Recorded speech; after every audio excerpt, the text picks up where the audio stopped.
Hey guys, Liz here from Invoque, and I'm currently in Cape Town on a business trip, and I thought I'd drop a quick video on data recovery and good data practices. Reason being is that I've seen a lot of photographers in the last few weeks having issues and concerns with their data recovery, accidentally deleting files or corrupted hard drives and so on. So let's start. Okay, what you might not know is that there are inexpensive ways of recovering data, or at least know what's going on in order to save your data. A quick disclaimer, I'm not an information technology specialist at all. I'm not a data recovery specialist. My understanding of these things comes from years of working on my own business and from needing to contact data recovery specialists and working with my IT guy. So let's get into the first topic of discussion. SD card and hard drive files are accidentally formatted. Have you ever formatted your SD card or your hard drive accidentally? I'm not talking about deleting files, I'm talking about a full-fledged format. Luckily for you, there is an easy way to get your files back. Using data recovery software like File Scavenger, Rescue Pro and Disk Drill will do the job. Okay, a good way to think of your data is that your data is stored in containers, okay? And when you format a hard drive, the data doesn't completely disappear from that container. That container is not empty. That container just shows that the data that is there is inactive and can be replaced by other data. Even though you aren't able to see it, that data is still there, it's just basically labeled replaceable. Your data will only disappear if there's other data that replaces that. Data recovery software like File Scavenger will go into those containers, do a scan of it, and scan all the inactive to be replaced files and basically restore it back to the container in its full capacity. Take into account that data transfer isn't only the copying of physical files. Everything you do on your operating system is considered a data transfer. Turning your computer on and off again, running Antivirus, or trying to reformat your hard drive again, those are all data transfer processes. This means that every little act you do after you have accidentally formatted your hard drive can mean that you won't be able to get that data back that you're trying to restore. Let me take you through a deliberate format and restore with said software. You have a flash drive, which works the same way a hard drive does. I'm formatting the drive. The result is there's nothing in the location. File Scavenger, my preferred software, has already been downloaded and installed. Once it's installed, open the software. Click the drop-down menu, search mode, and select long search. Under look in, select the drive. In my case, it is drive F. Click start and wait for it to complete. This might take a while depending on the size of your drive or device. Once the search is completed, click Tree View. Expand the volumes in the Files pane. Search for the files or folders that you would like to recover. Select them by clicking the selection box on the left of the file folder. Click Browse in the Recovery to field. Select another hard drive where you would like to recover to.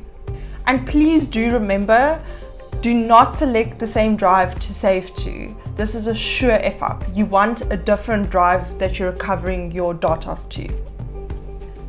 And then finally, click Recover. If you now open the location of your recover files, you'll see that they're all there. This brings me to the next section. Hard drive files have been mistakenly deleted. Not formatted, but deleted. Deleting files isn't the same as formatting a hard drive. What happens if you accidentally deleted a file thinking you wouldn't use it, but then in the future you realize you do need to use that file again? This is when you've deleted it from your recycling bin or trash. This method of recovery is basically intended for PC machines. It's called shadow copying. What shadow copying does is that it stores cache files of your files on a different database altogether, but you need to set it up that way from the get-go in order to be able to recover your files. When you restore the cache files, you basically extract it from the different database. I would encourage you to actually turn on your shadow copying now, so I'll take you through the process of how to do that. Firstly, you have to enable shadow copy in order for it to start caching the files and folders as mentioned. You can't recover something when shadow copy service wasn't enabled at all. So this is almost a type of precaution method. Click on the start menu, click on the gear icon, which is settings, click on update and security on the left pane, and then click backup. Click add drive. Select a hard drive. This is where your backups will be stored, so choose a hard drive that has a decent amount of space. Click on more options.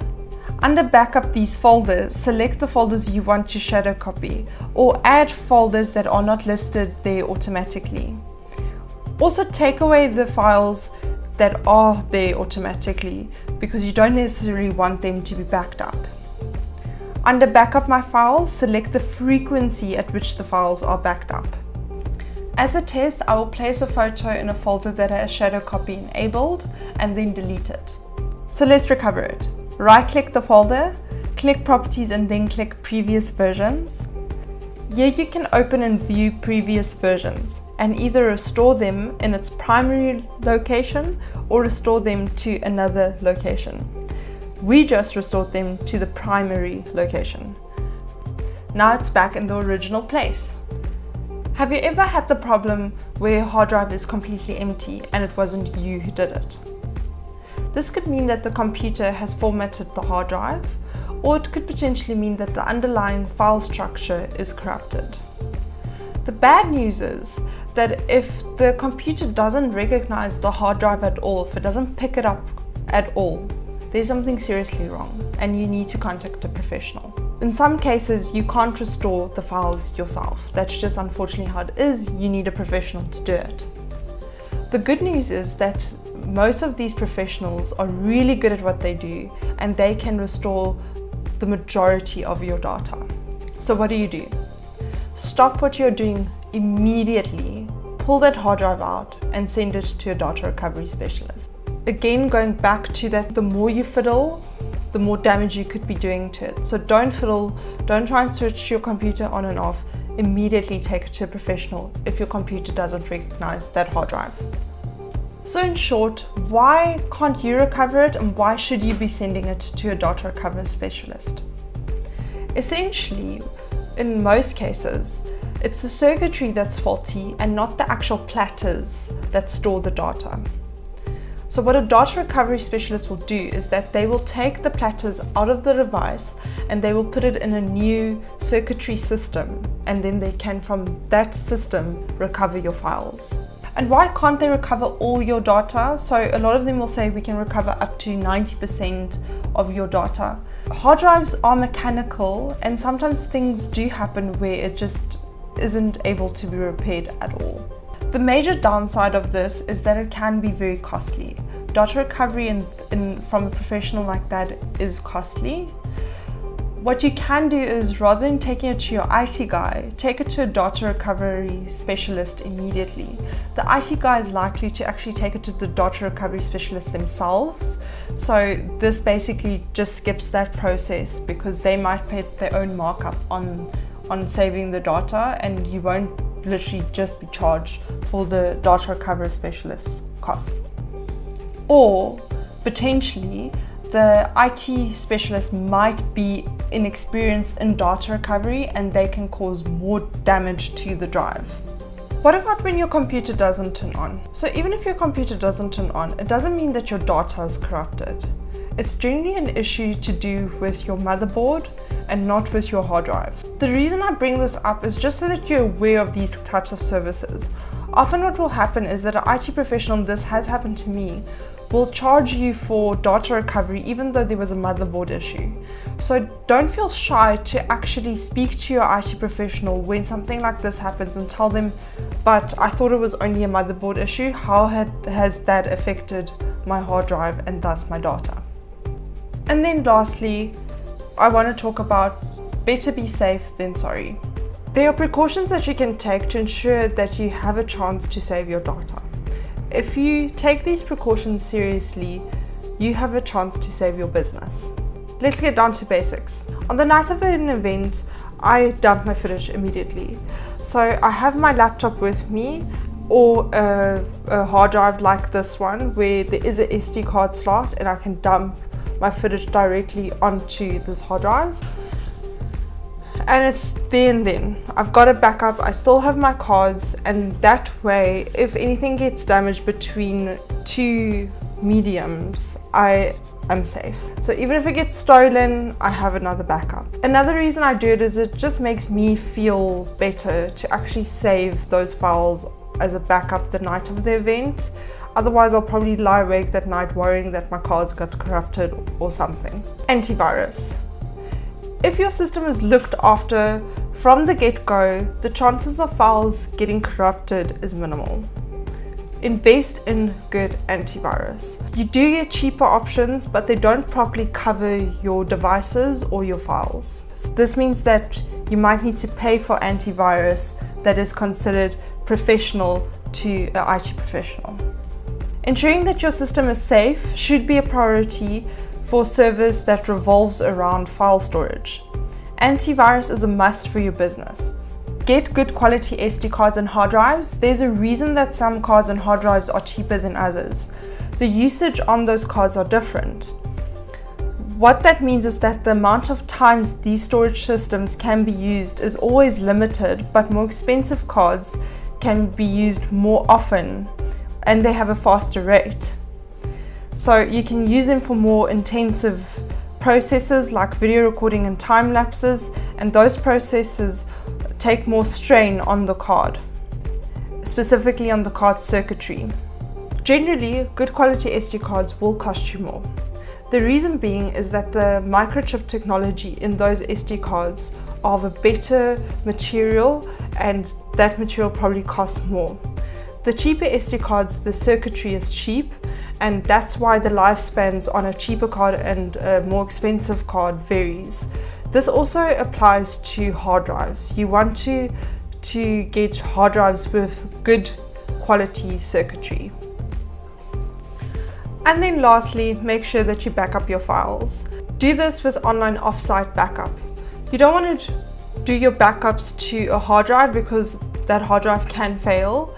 So online offsite backup is just the safest. It ensures safety against theft, acts of God, malicious intent, and system failure. It's not enough to merely just have backup. You need to actually test your backups as well. Untested backup is as good as no backup at all. I'd recommend that you back up your files at least once a week. My preferred supplier for online offsite backup is BackupBerry. The reason I prefer something like BackupBerry rather than Dropbox is that BackupBerry protects your files against malicious intent, and they send notifications as to whether backups were done successfully, and notifies you of that kind of thing. So you can actually set that up on the BackupBerry system. It's more intensive than Dropbox, but that's exactly why I like it. Something like Dropbox doesn't actually protect your files against malicious intent. So your files do risk infections with something like Dropbox. Basically, all these precautions that I mentioned in the last bit of the video is to ensure that your data is easily restorable.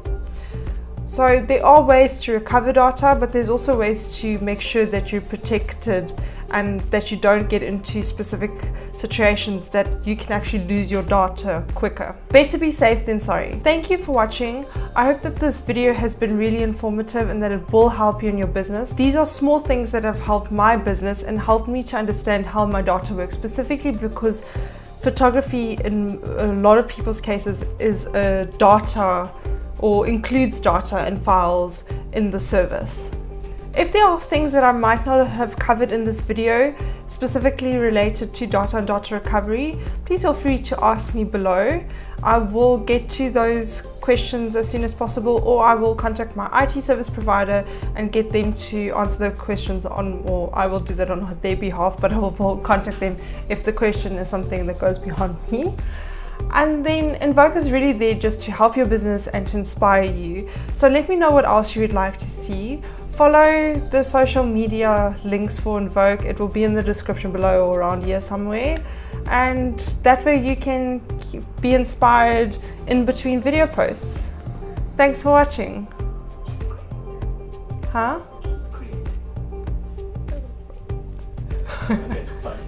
Keep creating.